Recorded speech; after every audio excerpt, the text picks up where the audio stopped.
नमस्कार, आप देख रहे हैं जीटी न्यूज़ इंडिया और मैं हूं रामदेव महतो। राजेंद्र महतो का जैसे कल निधन हो गया था, वैसे में यहाँ पे बहुत सारे लोग आए हैं। बीजेपी के कद्दावर नेता तथा आईएसओ के एक बड़े नेता मारे जाते थे। ऐसे में आइए थोड़ा सा लोगों से बात करते हैं कि ये जो गए हैं तो बोकारो को किस तरह का क्षति हुआ है। ये हमारे बीच मौजूद हैं बोकारो ज़िला के पूर्व सदस्य मिहिर सिंह जी।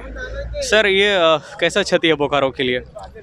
ये बहुत ही अपूरणीय क्षति है। ये बहुत लंबे समय से राजनीतिक बोकारो में जो अपना किए, और ये मैं समझता हूँ कि राजनीति के क्षेत्र में और सामाजिक क्षेत्र में दोनों तरफ से ही बहुत अपूरणीय क्षति बोकारो जिले के लिए है, और ये क्षति कभी पूरा नहीं हो सकता।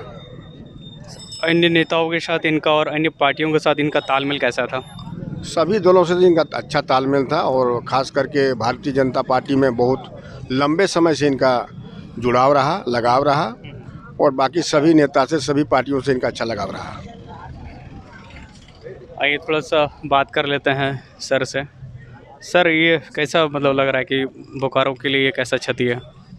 बोकारो ही नहीं, पूरा झारखंड के लिए क्षति है, क्योंकि ये गरीबों की आवाज़ थे हर क्षेत्र में, हर समुदाय के लिए। इनके यहाँ कोई भी आता था निराश होकर नहीं जाता था, जो भी समस्या हो, छोटा से छोटा से बड़ा। इसलिए एक युग का अंत हुआ, और मेरा तो व्यक्तिगत क्षति के साथ साथ में पूरे झारखंड में जिनका सोच था कि झारखंड जिस कारण अलग हुआ है वो अभी उसको मुकाम में जाना बाकी है, और उसके लिए हम लोग को हमेशा बताते रहते थे भाई क्या करना है आगे, कि कैसे काम होगा, कि झारखंड को सारा समृद्ध रहने के बाद भी गरीब यहाँ के लोग हैं, तो उसके बारे में हमेशा बताते थे। हम तो यही प्रार्थना करेंगे ईश्वर से। हमारे साथ मौजूद हैं रतन केजरीवाल सर। आइए जानने की कोशिश करते हैं कि सर, ये बोकारो के लिए और झारखंड के लिए कितना बड़ा क्षति है?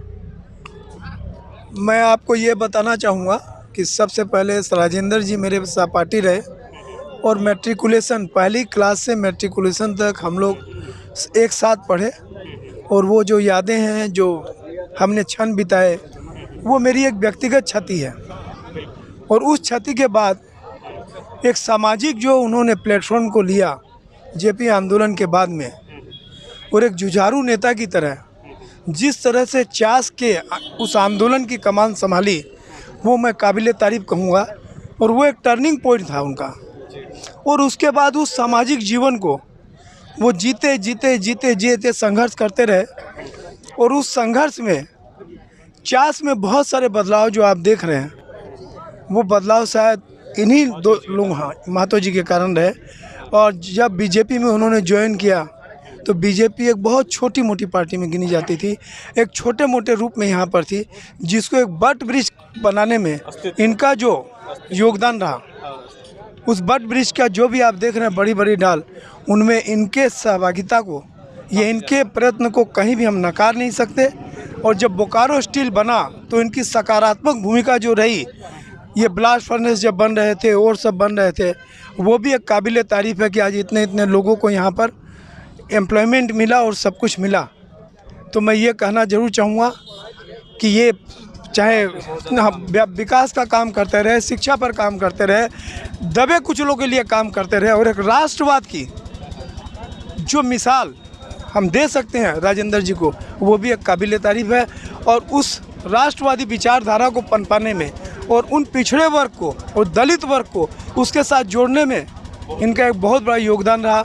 आज जो आप देख रहे हैं ये पिछड़ा वर्ग जो कुर्मी समाज है, प्रजापति समाज है, जो और दलित वर्ग है जैसे परमानिक है, घटवार है, रजवाड़ है, ये सारे लोग जुड़े, और भाजपा को ये एक बड़ी देन है, इनकी समाज को भी एक बड़ी देन है।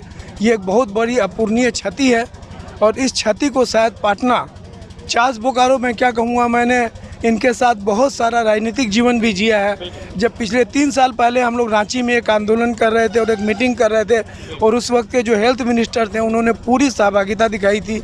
और शिक्षा के क्षेत्र में विनोद बिहारी महतो जी जैसे थे, ये भी प्रयत्नशील रहे कि कुछ हम शिक्षा में काम करते रहे।